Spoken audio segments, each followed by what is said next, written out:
have to take our raw material and we have to place it on a big table.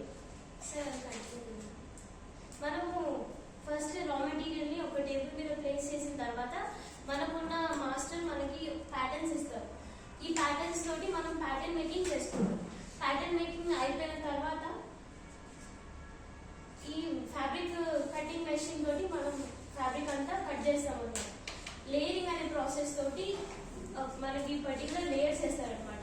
ఆ layers మీద మన pattern అనేది cut అవుతుంది.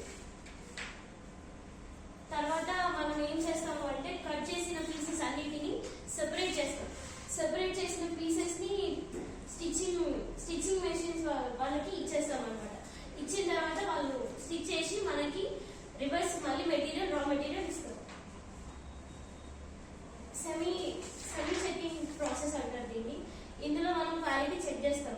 Stitching సరిగ్గా పడిందా లేదా, పాకెట్ సరిగ్గా ఉందా లేదా, షోల్డర్ సరిగ్గా ఉందా లేదా, కాలర్ సైజ్ కరెక్ట్ గా ఉందా లేదా, ఇక్కడ ప్రతి సైజ్ కి కరెక్ట్ ఫిట్టింగ్ వచ్చిందా రాలేదా, ఇక్కడ బటన్ లేబుల్ కరెక్ట్ గా ఉందా లేదా అనేది చెక్ చేస్తాం అనమాట.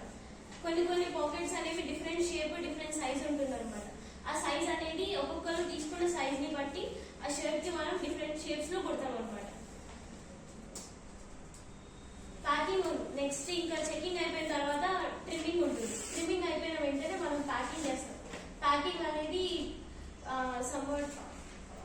క్లిప్స్, ట్యాగ్స్, లేబులింగ్ అవన్నీ చూసుకొని మనం ఒక ప్లాస్టిక్ కవర్